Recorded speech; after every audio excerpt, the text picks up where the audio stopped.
عبد الحبیب بھائی، یوم دعوت اسلامی۔ جی یقیناً یہ بہت ہی خوشی کا دن ہے، اور جس نے ہمیں سب کچھ دیا اب اس کا یوم منانے کا وقت آ رہا ہے۔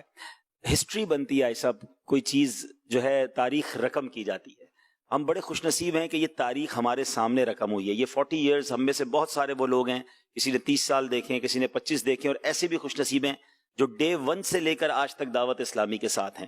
کچھ دھندلی یادیں مجھے بھی یاد آ رہی تھی کہ ایسا لگتا ہے زیادہ پرانی بات نہیں ہے کہ امیر اہل سنت تھے، چند رفقا تھے، وہ بسوں میں سفر تھا، وہ موٹر سائیکل پہ سفر، یعنی یہ سب چیزیں آنکھوں سے دیکھی ہوئی ہیں۔ اپنے ہاتھوں سے امیر اہل سنت اپنا ٹفن لے کے چلتے تھے، اور وہ ایک جملہ بچپن سے سنا نا، ہمت مردہ تے مدد خدا۔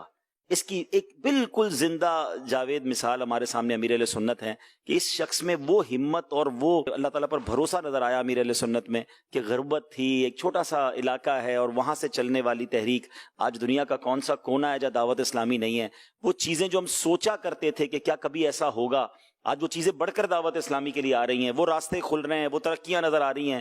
ان ملکوں کے جن کے نام پڑھتے تھے، آج ان ملکوں میں دعوت اسلامی جو ہے وہ الحمدللہ اپنے مراکز قائم کر رہی ہے۔ مطلب میں نے تو یہ دیکھا ہے، چھوٹی سی یوں سمجھے کہ جو میری زندگی ہے دعوت اسلامی میں، کہ امیر اہل سنت کی زبان سے کوئی جملہ، کوئی خواہش کا اظہار ہوتا ہے کہ کاش یہ بھی دعوت اسلامی میں ہو جائے، یا یہاں بھی دعوت اسلامی پہنچ جائے، اور کچھ دنوں بعد ہم دیکھتے ہیں کہ وہاں بڑے اچھے انداز سے دعوت اسلامی کی انٹری بھی ہوتی ہے، وہ کام بھی ہو جاتا ہے۔ بہت مشکل لگ رہا ہوتا ہے لیکن اللہ پاک اس کے لیے ایسی راہیں کھول دیتا ہے۔ چونکہ اوورسیز کی بھی ذمہ داری میرے پاس ہے، کئی ایسے ممالک ہیں کہ نقشے پر ہی دیکھے تھے اور سوچتے تھے، مگر آج دعوت اسلامی نے وہاں وہ کچھ کر دکھایا، اور جا کر دیکھتے ہیں تو کبھی کبھی آنکھوں میں آنسو آ جاتے ہیں کہ یہ بیرون ملک میں جو لوگ ہیں وہ تو پیسے کمانے گئے تھے، وہ تو دنیا دیکھنے گئے تھے، یعنی یہاں کے لوگ وہاں کی ماڈرن لائف گزارنے گئے۔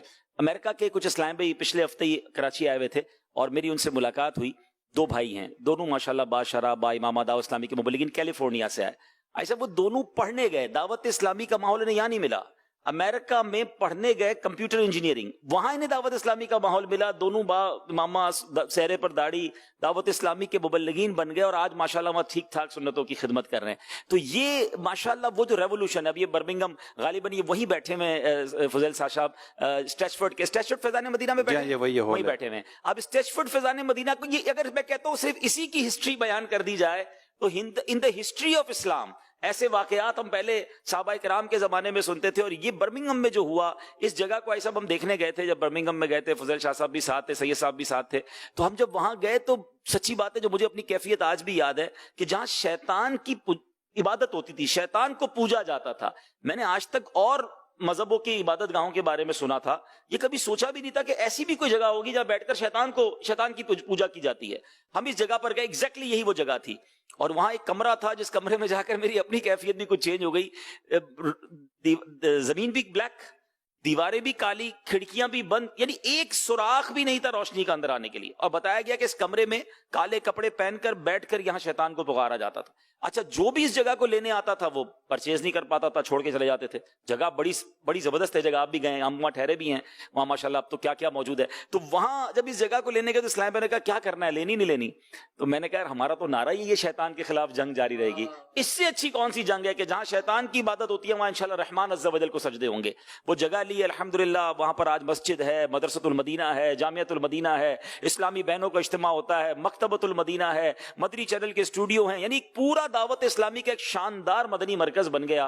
یہ ایک جگہ برمنگھم کے اندر، یہ ایک ایسی جگہ جہاں پر مطلب یوں سمجھے کہ مسلمان اسلامی ملک نہیں ہے، وہاں یہ کون کر سکتا ہے؟ یہ ایسا روحانی کنیکشن ہے دعوت اسلامی کا کہ اب بہت چیزیں ماشاءاللہ آپ سے بھی وہ ہمت ملتی ہے کہ کر جاتے ہیں، کہ ہو جائے گا، رکاوٹ نہیں آنی، پیر صاحب کی دعائیں ساتھ ہیں، اور اللہ کرتا ہے کہ وہ راستے کھلتے چلے جاتے ہیں۔ اب FGRF ہمارے پاس آیا، اس کے بعد ہم دیکھ رہے ہیں کہ دعوت اسلامی کے لیے نیو بورن بیبی ہوتی ہیں چیزیں، یعنی ہم بہت نئے ہوتے ہیں کسی بھی کام میں، لیکن جب ہم کرتے ہیں الحمدللہ تو لوگ اس کو ٹرینڈ سیٹ بنا کے اس کے پیچھے چلنا شروع کر دیتے ہیں۔ یعنی ایسا لگتا ہے کہ بہت ساری تنظیمیں یہ کام برسا برس سے کر رہی ہیں، مگر جب دعوت اسلامی اللہ کی رحمت سے کسی کام میں آتی ہے تو وہ شاید بہت ساروں سے بہت جلدی آگے نکل جاتی ہے۔ حالانکہ ہماری کوئی نیت کسی کو ہرانے جتانے کی نہیں ہوتی، مگر ایسا لگتا ہے کہ وہ اللہ کی رحمت ہے، مین پاور امیر اہل سنت کی دعائیں ہیں، اخلاص ہے، اور پھر وہی ڈیڈیکیشن۔ دعوت اسلامی اسلامی والوں کا جو ڈیڈیکیشن ہے، صاحب ویلفیئر کے بہت سارے کام ہیں جس میں پیسے دے کر بھی ورکر نہیں ملتے، اور ہمارے لوگ اتنی کیچڑ میں وہ خود ہی اتر جاتے ہیں اور جا کر لوگوں کی مدد کر رہے ہوتے ہیں. سیلاب کے اندر ہم نے دیکھا، زلزلے میں ہم نے دیکھا، یہ کووڈ کے زمانے میں دیکھا. یہ بلڈ دینا، آج دنیا کیوں دعوت اسلامی کو سلیوٹ کر رہی ہے کہ بلڈ دینا اس زمانے میں کہ جب اعلان ہوتا تھا ہاسپٹل کے قریب نہ جانا، اور اب دعوت اسلامی والے گویا اپنی جان خطرے میں ڈال کر باہر نکلے. وہی امیر اہل سنت کا اعلان تھا کہ اگر میرا خون کام آتا ہے تو میں دینے کے لیے تیار ہوں. آپ یقین کریں اسلامی بہنوں کی طرف سے میسج آئے کہ ہمیں بھی اس دعا سے حصہ چاہیے، ہم بھی بلڈ دینا چاہتی ہیں. ہم نے کہا نہیں، ہمارے اسلامی بھائی بھی بہت ہیں، پہلے ان کی باری تو آنے دیں. 45,000 سے زیادہ بلڈ بیگز اگر کوئی تحریک دے سکتی ہے، 45 کروڑ روپے خرچ کرنا آسان ہے. 45 کروڑ روپے خرچ کرنا آسان ہے. 45,000 لوگوں کو گھر سے باہر نکال کر خون دے جانا، یہ کسی سے نہیں ہو سکتا. یہ اللہ میرے مرشد کو سلامت رکھے. یہ دعوت اسلامی سے لوگوں کی وہ وفاداری ہے، وہ اور وہی بات کہ احسان ہے دعوت اسلامی کا. آج واقعی جذبات وہ ہیں، اور آپ 2 سپٹمبر کو بھی جذبات دیکھیں گے کہ دعوت اسلامی نے جو ہمیں دیا، صرف ہمیں نہیں دیا، ہمارے بچوں کو دیا، ہماری فیملی کو دیا. ہم صرف اپنے بارے میں سوچیں، اگر دعوت اسلامی نہ ہوتی تو ہم کدھر ہوتے، ہمارے عقیدے کا کیا ہوتا، ہمیں یہ کون سکھاتا یہ باتیں. اتنی محبتیں دی امیر اہل سنت نے، پیٹ تھپک تھپک کے ہم سب کو یہاں پہنچا دیا.